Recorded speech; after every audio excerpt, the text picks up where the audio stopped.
So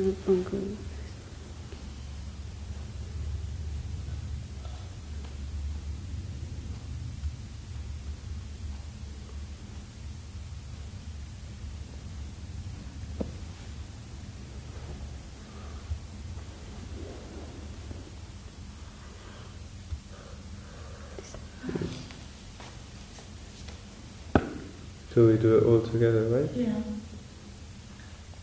Om Parthaya Pratibodhitam Bhagavata Narayanena Swayam Vyasena Grothitam Purana Munina Madhye Mahabharate Advaitamrita Varshinim Bhagavatim Astadasadhyayinim Ambatam Asusandadhami Bhagavad Gita Bhavad Vyashinim.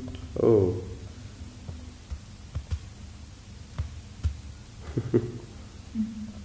I just pressed the arrow and everything went. Okay. I don't know how to use this computer.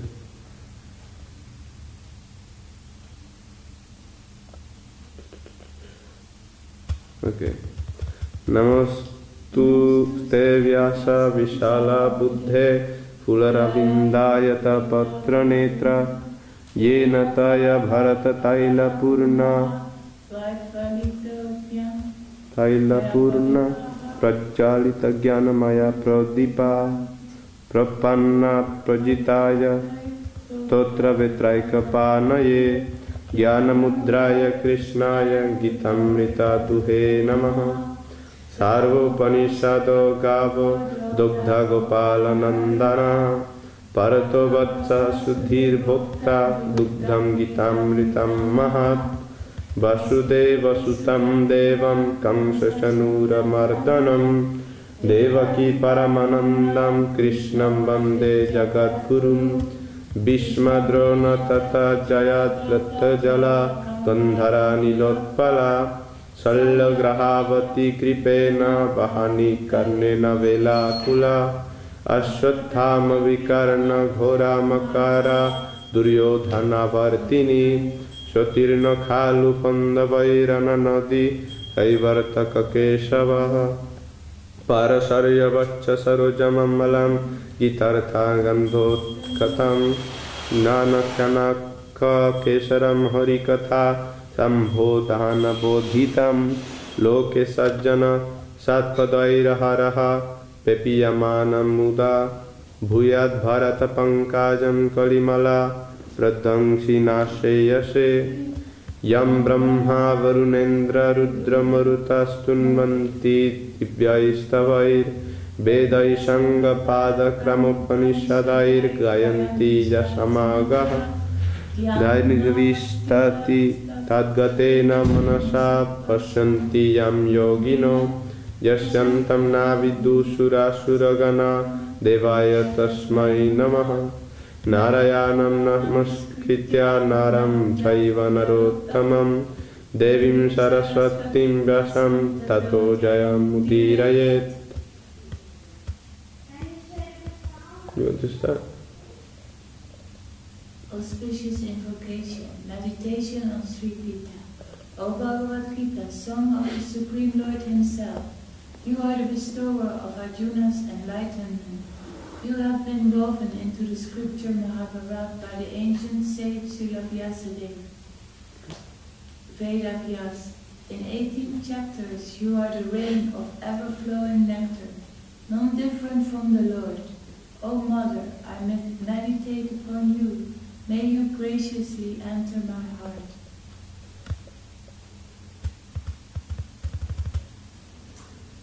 Obeisances unto Srila Vyasadeva. O Srila Vyasadeva, O formidable intelligence, whose eyes resemble the long petals of the blooming lotus flower, and who ignited the lamp of knowledge filled with the oil of the Mahabharata. I offer my obeisances unto you.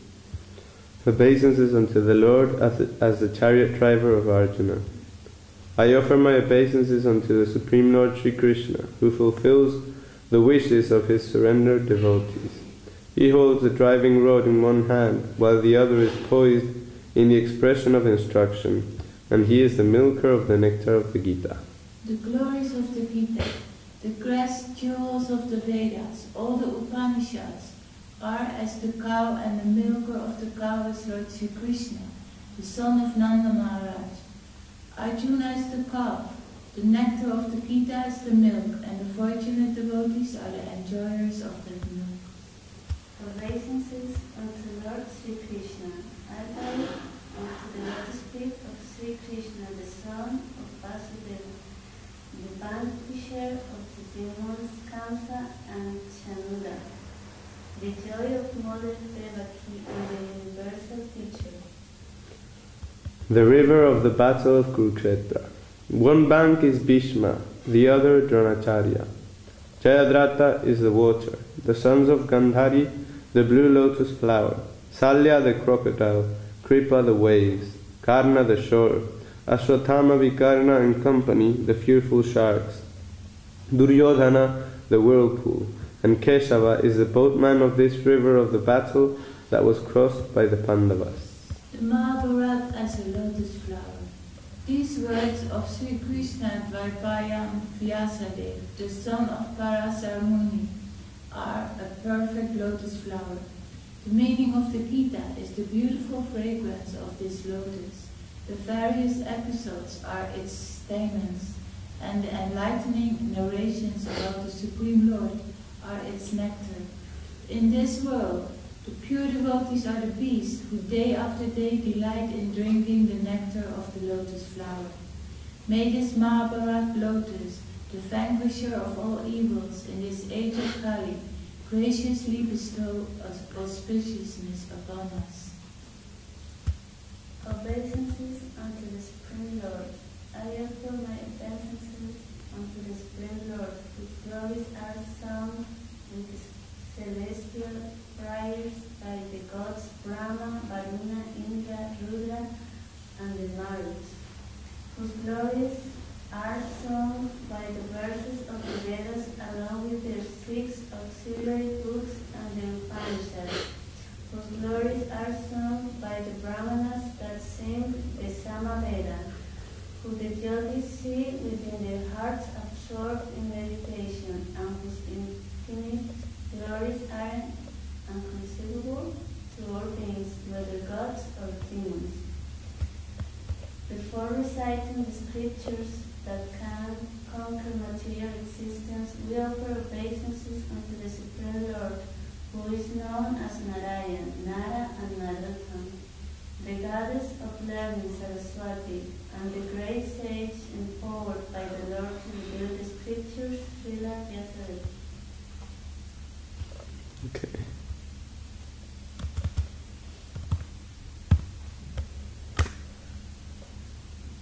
¿Era 129? Sí, ese es 117. Ah, 129 aquí. Ah, un poquito.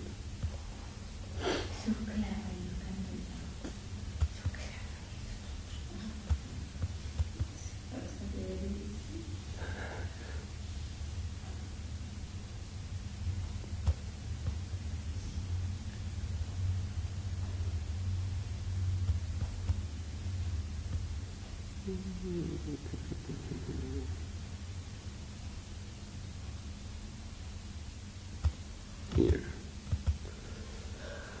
Bhagavad Gita, Chapter 7, Knowledge and Realization of the Supreme. Verse or text 17. So, how do you do this? Maybe we can do like until the comma. Tesham Gyani Nitya Yukta, Tesham Gyani Nitya Yukta, Eka Bhaktir Vishishyate, Priyo Hi Gyani Notyartham, Aham Sacha Mama Priya. Okay. So, among them, remember we were talking about those who surrender to the Lord, the 4 classes of people. So he's saying, among them, the self-realized person, my pure devotee, whose consciousness is completely absorbed in me, is the best. For I, Syamasundara, am very dear to that enlightened soul, and he too is dear to me.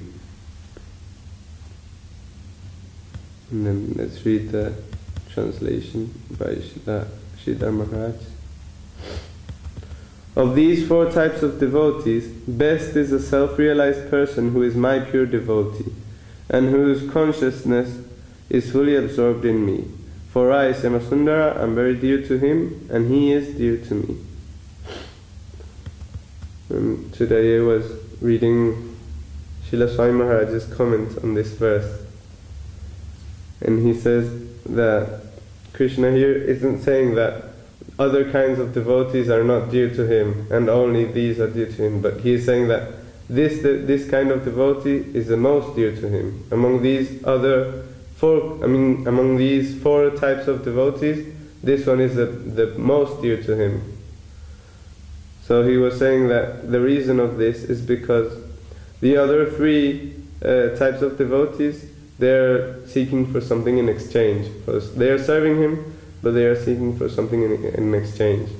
And Srila Swami Maharaj says that this is also good, that they are still serving Krishna, and they're having like an affection, they exchange love and affection. They serve Krishna, and they expect Krishna something back.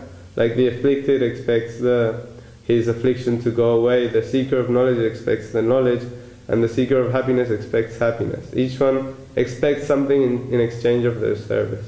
But they are also serving the Lord, and they're also dear to the Lord. But what did Prahlad Maharaj say? Prahlad Maharaj told when Nrsimhadev asked for a boon from me. He was very pleased with Prahlad Maharaj, and he said, please ask for a boon from me. Prahlad Maharaj, no, I don't want anything.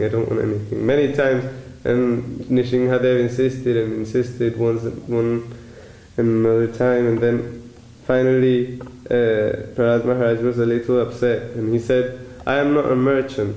I am not coming here to do some trading or some commerce with you.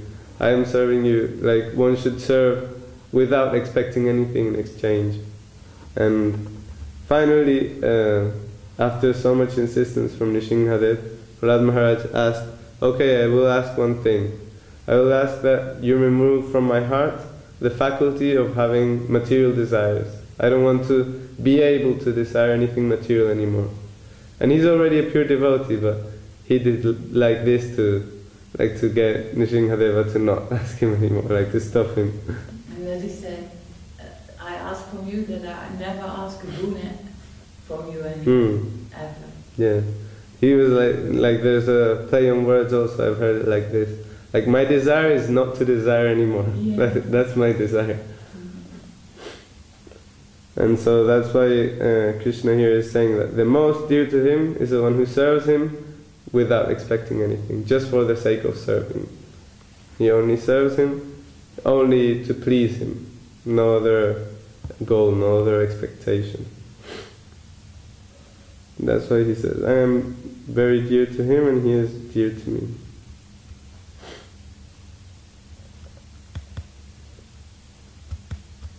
And then next verse we can go. Udara saravai vaite gyani tatmaiva me matam ashtita sahi yuktatma mamevanumattam gatim enuttamam.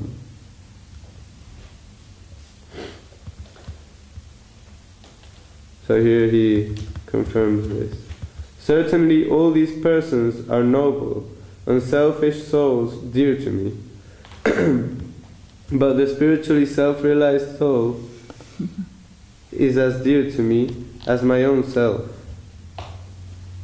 This is my opinion, since having fully dedicated his heart unto me, that Jnani has fully determined me, Shyamasundar, as the supreme goal.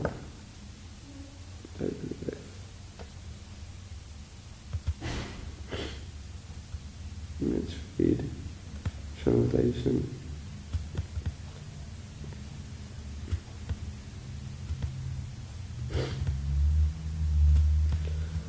Certainly they are all noble souls, dear to me, Yet the spiritually self-realized soul is as beloved to me as my own self, for he has given his heart to me as his only shelter and ultimate goal of life.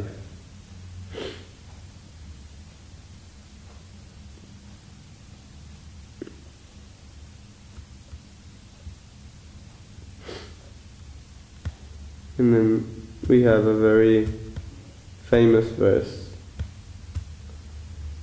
Bahunam janmanam ante jnanavan mam prapadyate vasudeva sarvamiti samahatma sudurlabha.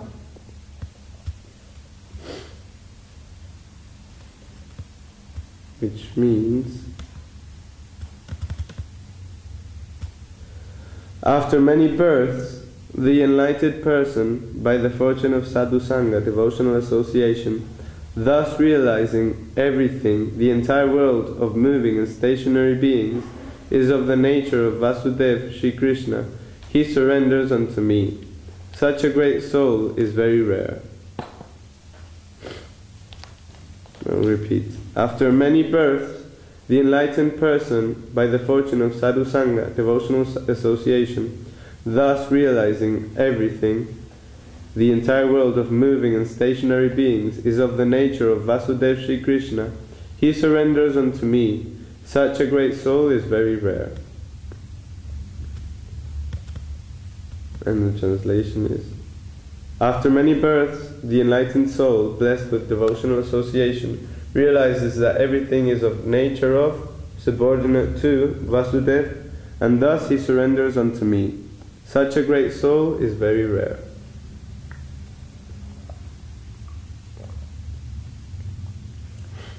And Srila Guru Maharaj, in many articles, he mentions this verse.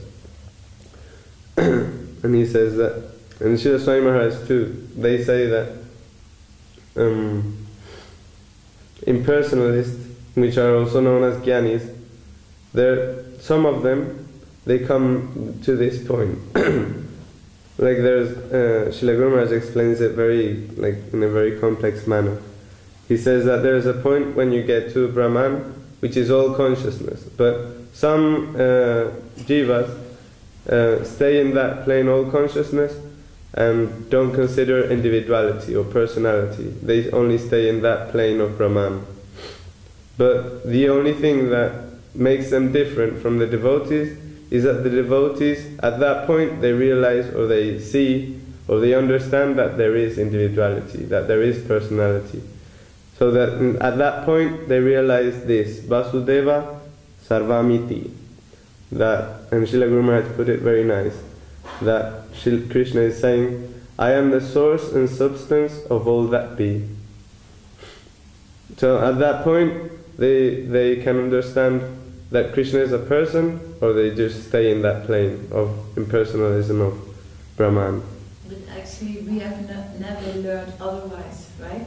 I mean, when we came in contact with spiritual knowledge as in Krishna consciousness, we never realized anything else than personalism, right? We never came to that stage, okay, now I realized Brahman, and now I understand Vasudeva is everywhere.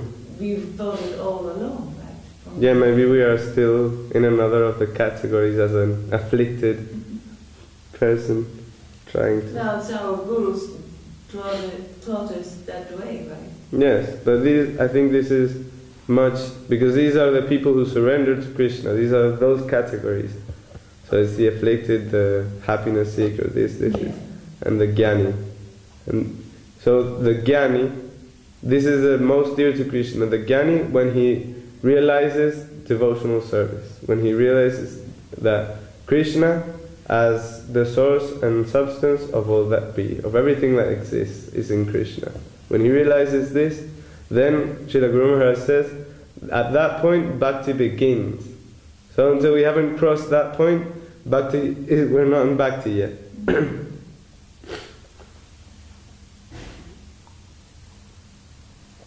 And he says, such a great soul is very rare. Most of them stay in that impersonalism and all of that. But such a great soul who understands that everything is of the nature of Vasudeva, such a great soul is very rare. Srila Guru Maharaj says, after they pass that, like the ones who do pass that stage and understand that Krishna is a person, then they go to Vaikuntha. In Vaikuntha they can serve Narayan with all his majesty. And there, of course, there's only 2.5 rasas. Shanta rasa, dasya rasa, and half, it says half of Sakya rasa. Only half friends, because the friends that exist there maintain some distance. And even Lakshmi Devi, it says that even she, as his wife, she serves him like with the attitude or the idea, what is your order, my lord? She serves him also in this way, like with respect and distance. And then Srila Guru Maharaj says that at that time, the soul may experience, after some time being there and serving in that way, the soul may experience some inner hankering, some hunger for something, not completely satisfied with that plane. And if that is the case, then he will seek to go higher, and higher until he gets to the highest, to Madhura Rasa. There is always that hunger will come after some time. And as we see in the Brihad Bhagavatamritam, that it goes through all the stages. Gopa Kumar goes through all of the stages. First he goes to this king, well, Teng Maharaj explained it the other day, the king, then Indradyumna, first he went to a Brahmana, a very rich Brahmana, then to Indradyumna, the king, then he went to Indra, and this way he went seeing every type of rasa, every stage, but always he would stay for some time in one place, and then he would start feeling this hunger, or this inner hankering. Is that with all the souls, or are some souls just satisfied with where they are? Well, according to what I was reading today, Srila Guru Maharaj says that the only place where there is nothing else to hanker, nothing else to desire, is Goloka Vrindavan. That when you're at that place, you don't desire the environment to change. The only thing you do desire is to get a closer and closer connection to that environment. But in all the other places, that hunger may come. As Gopa Kumar, maybe in some places he lasted a little longer than others, but he always got this hunger. And Srila Guru Maharaj too, he says that it's normal, even when we eat. Maybe we eat now, but later we'll get hungry again. So we will want to eat more. But Goloka Vrindavan, every particle, every atom, everything is chinmoy, everything is transcendental. And he even says, we are thinking, how dare we think that we are going to go over there and step on that ground, on that soil. That ground is also chinmoy. And Uddhava, who Krishna says that is more dear to him than himself, he says, I want to be a creeper. So we are thinking, I'm going to go there and we're going to step on Uddhava. We're going to step on Uddhava as a blade of grass. Like, this is very daring of us. We shouldn't think like this. Like, just to be in that plane as a particle of dust is way too high. So how can we think of going there? He even says, in that plane we shouldn't walk with our feet. We have to walk with our heads. Because our feet are considered low. We shouldn't step with the lowest part of our body, the highest kind of ground.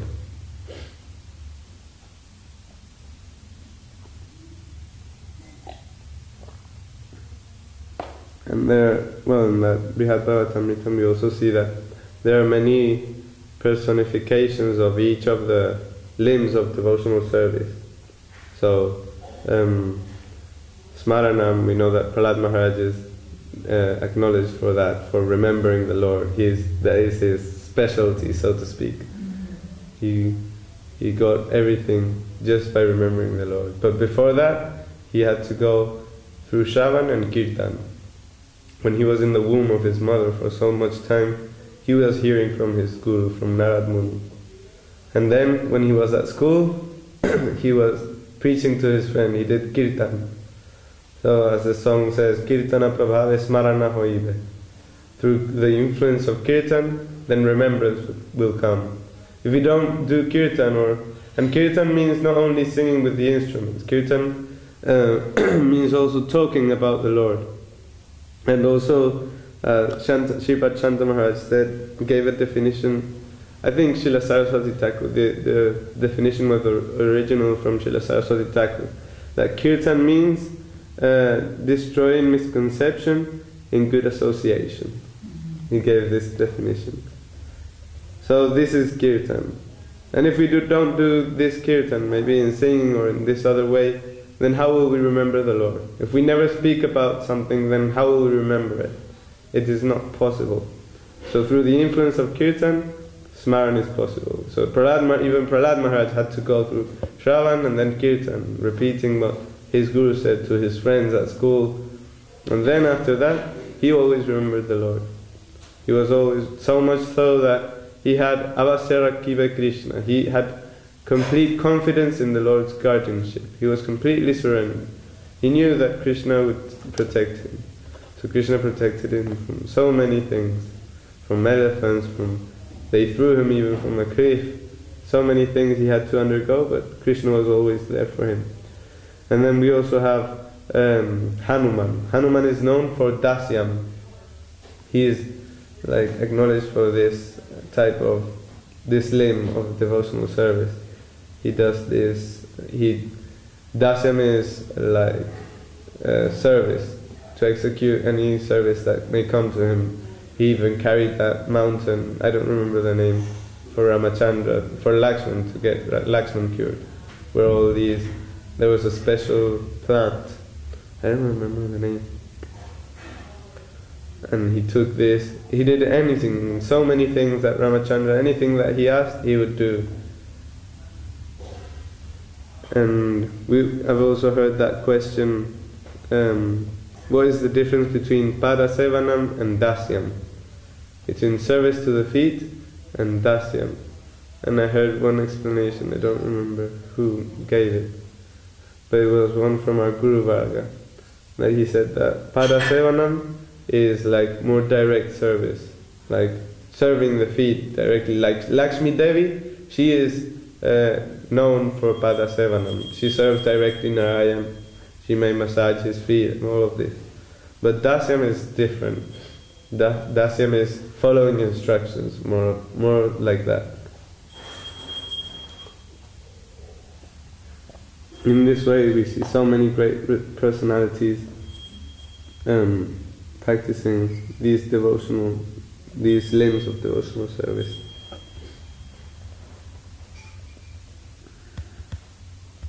And we can continue to the next verse. Okay, so it's 20. Kama ishtair hritaggyana prapadyante nyadevata tam niyamam asthaya prapitya niyata saya.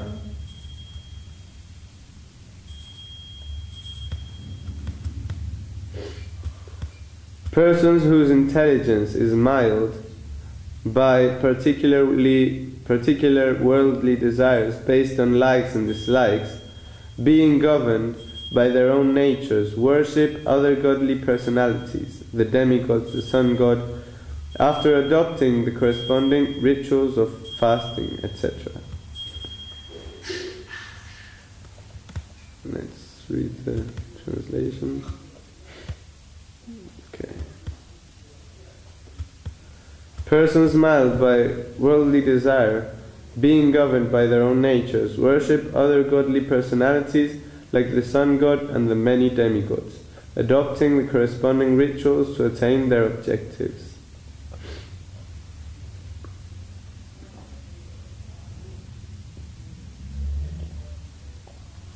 And like we hear in this song, the original verse from Srila Rupa Goswami in the, I think it's Bhakti Rasamrita Sindhu, Anya Bilasita Sunyam Jnana Karmadya Navritam Anukulyana Krishnanu Shilanam Bhakti Rutama. This verse says like the highest type of bhakti is that which is devoid from jnana and karma, from this knowledge and karma and action, fruitive action, and other desires. And Narottam Das Thakur, I think, he made this song, very nice song. How is it? Anya vilasa chadi gyan karma parihari kaya mane korivo bhajan. Sadhu sangha Krishna seva napuji bodevi deva ei bhakti paramakaran. So he says there, do service to Krishna in the association of the devotees and don't worship demigods, the gods and goddesses. This is the prime cause of bhakti. And this way, this song is very nice because it gives so many practical teachings, like Kama Krishna Kamarpane Krodha Bhakti Dashijani, like how to engage your 6 enemies in the service of the Lord. How do you do this?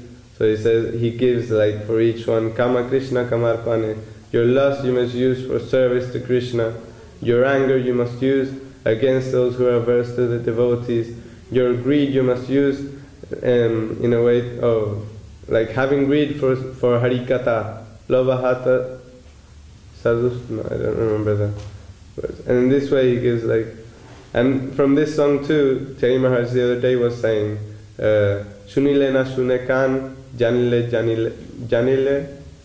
na jane pran. That part that he was saying, like, even though I heard, I didn't hear. Even though I know, I don't really know. But like this, it gives so many practical teachings. It's really nice. Narottam Das Thakur, I think. So he says, and he says twice, I think, this part of Napuji Podevideva, don't worship demigods, gods and goddesses. Because we are told that if we feed the stomach, then the whole body is nourished. If we water the roots of the tree, then the whole tree is nourished. So what need is there? And the same happens with like all the social activities, the social welfare activities, or like altruism, philanthropists, all these things that are made like to do good to other human beings, all these things. They may be helping externally, but they're not helping them serve the center. So still they are not going to be fulfilled. Like this other verse, Shraddha Saddha Vishwas Kohe Sudrida Nishchay. Krishna Bhakti Koile Sarva Karma Krita Hoy. If you do service to Krishna, then Sarva Karma Krita Hoy. All other duties will be fulfilled at the same time. So if you do with faith this devotion to Krishna, then all other duties will be fulfilled. It's not necessary to do, because we have so much debt, actually, materially speaking, and also spiritually. We have so much debt. Materially speaking, we have debt with our mother, our parents, the society, wherever the government may have invested in us, with the demigods for giving us, for providing food, all these debts. And if we try to pay these debts, it would be almost impossible for us. Apart from that, we have debt to our spiritual master, because he has given us everything. But that is a debt we can't really pay. So by doing this devotion, this service to Krishna, Krishna Bhakti, we fulfill all those material duties. That is all fulfilled, and we are serving the center. So we may also manage to satisfy just a little bit our spiritual master, and maybe if he's satisfied, then we can say that debt is paid. In some way, but we can't really pay that debt.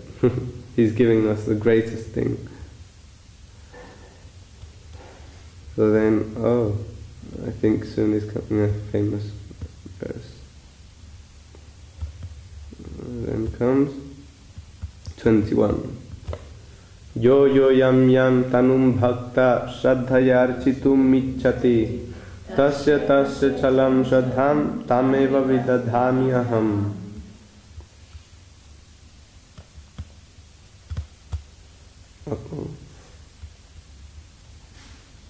Where am I? Okay.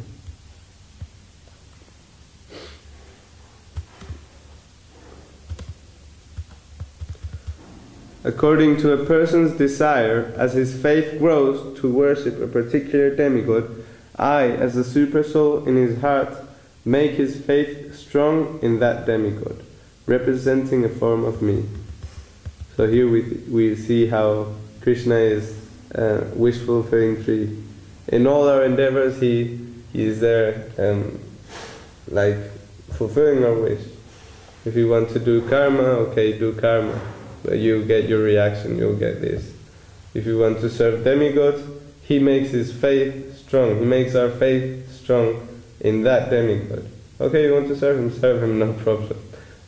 And some way or another we're also serving him indirectly by serving the demigod. Well, we're even told that we are always serving Krishna. Whatever we do, we're always serving Krishna. If we serve Maya, we're also serving Krishna indirectly. But of course, the objective is to serve him directly, doing devotional activities. So here we see how even people who do karma, they want to sleep a lot, and you get bear's body. You want to eat meat, tiger's body. He gives you the best body to fulfill your whatever desire. But what we don't know is that to make us know that we don't really want that body also comes with other reactions and consequences. Oh, you want this, okay, but this also comes with this. So you can't just get the good part. And like Thierry Maharaj said the other day, nothing good in this material world doesn't come with anything bad. Like everything good has a bad consequence in this material world. Any enjoyment, anything we can get, there's always something else. And then 22. Sattaya shraddhaya yuktas tasya radhanam mihate labhate chatata kaman mayaiva vihitan hitan.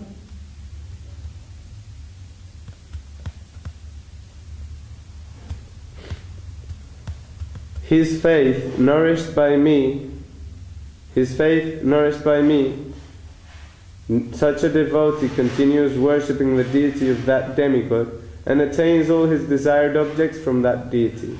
Again, this happens by my sanction alone, since I am the supersoul situated within the heart of the demigod too.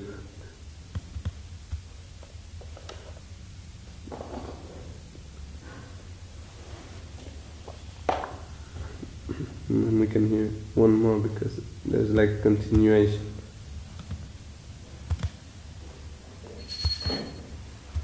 And then comes 23. Antavattu phalam tesham tad bhavati alpamedhasham devam devaya joyanti madbhaktayanti mam api. But the fruit obtained by those unwise worshippers of the demigods is temporary. They reach the gods they worship, but my devotees come to me. So yeah, throughout the Gita we always see that Krishna doesn't just go directly to the point like, serve me, but he explains all the paths. You want to do this? Okay, but this is going to happen. And he always, throughout the Gitas, like repeatedly, he always emphasizes the point that my devotees are the best, my devotees come to me. Like he always exalts the position of the devotees as the best. You can do all these other things, but the ultimate thing is bhakti, my devotees. Serve my devotees. He who serves my devotees is the best devotee. Always in this way. But he also gives all these other explanations. He explains those who don't surrender to him, those who do surrender to him, among whom of those four who is the best. So he gives all these details. And at the end of the Gita, what does he conclude? Sarva dharman paritya mamekam sharanam braja. Like, just surrender to me. Like, abandon all religion, abandon all other conceptions, and just surrender to me. And then come, as I was saying the other day, where the Gita concludes, then the Srimad Bhagavatam begins. From that point, from the same point. In the Gita it concludes surrender, and the Bhagavatam is answering the question, then what? After surrendering, then what do you do? The Srimad Bhagavatam, that's why Vyasadeva made the Srimad Bhagavatam. Because when he finished the Vedas, he was not feeling satisfied. And then after Narad Muni chastised him, then he did the Srimad Bhagavatam. Because he had only given things or knowledge or help to those who are conditioned, to the conditioned souls. But after they're liberated, he hadn't given anything. Just surrender and that's it. And then what? So Srimad Bhagavatam came after that, and that's where we can find everything about surrender, like life after surrender, in Srimad Bhagavatam. That's where it starts. I don't know if it's already time, or should I continue? No, there's something. Okay. Or is it like, did we finish the demigod section? Okay. So the next one is 23, right? No. The next one would be 24. I think it's down. Yes, 23.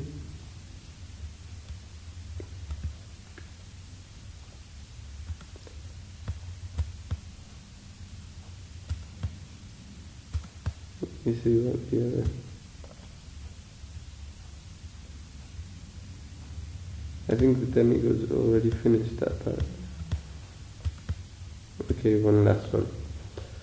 Avyaktam vyaktim apannam mannate mama buddhaya param bhavam ajananto mama vyayam anuttamam.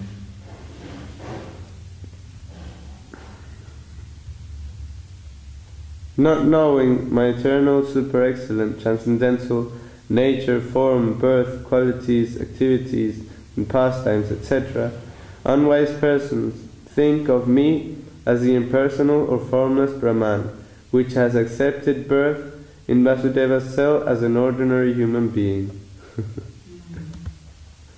And in the translation, my eternal, super excellent nature, my form, qualities, activities, and pastimes are all transcendental, but unwise persons cannot know the truth, and they think the formless Brahman took birth in Vasudeva's cell as an ordinary human being.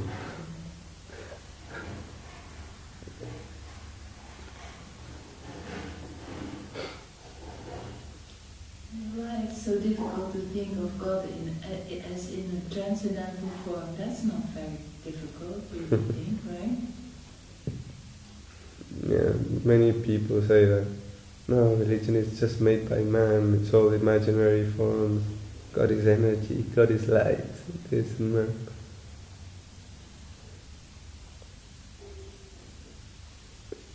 Many people think that God can't have something that even they can have. You can have a body and God can't have a body. You can have eyes and see and you can walk and God won't be able to do that. Where does it come from, right? Yeah. Like also I heard an example, I think it was two scientists, and one of them was an atheist and the other one wasn't. And the other one always tried to preach to him and like tell him God does exist, he has to exist. And the other one always had arguments, and this debate was, they were friends but it was a continuous debate. And then one day the theist or the God-believing scientist made a whole like structure of all the planets and everything in some room, like a laboratory. And he made all this thing, a very nice like experiment or structure, and then he invited this other scientist and he called him, come and see this. And then when he came, he said, wow, this is very nice, who made it? And he said, no one. No, what do you mean no one? Someone had to make it. And then he said, oh, yes, and then why do you think that all of this creation, no one made it? What kind of conception is this? Someone had to make it, like nothing appears from nothing appears from nothing. If they say it's evolution, that's their answer. It's evolution. And where did the first whatever come from? Even if you think it in their terms, where did you get that first? It's just unbelievable. Even sometimes they say this, Big Bang Theory, like how can from an explosion come creation? Like you throw a grenade or a bomb and it just destroys things. It doesn't create anything. I heard this argument once.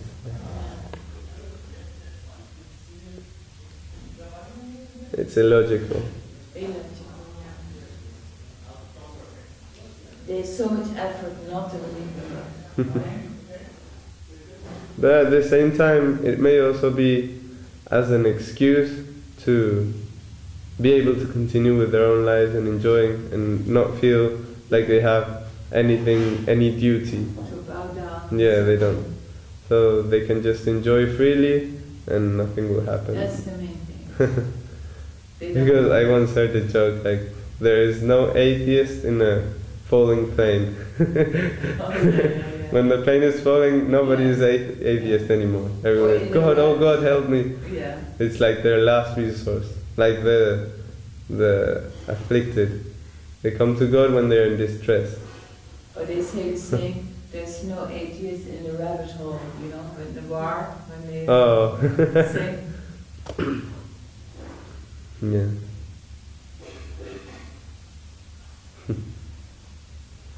Okay. We can stop there.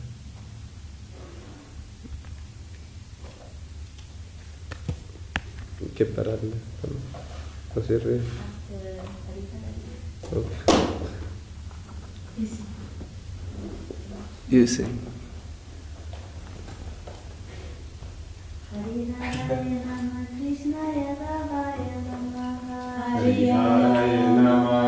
Yadavaya Namaha.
की जय। सपसास नित्यानंद प्रभु की जय। सपसास नमः प्रभु की जय। जय श्री कृष्ण गोपीनाथ कृष्ण कुंज कथन कुंज भगवान की जय। चैतन्य सरस्वती मत की जय। चैतन्य सरस्वती मत सप्त की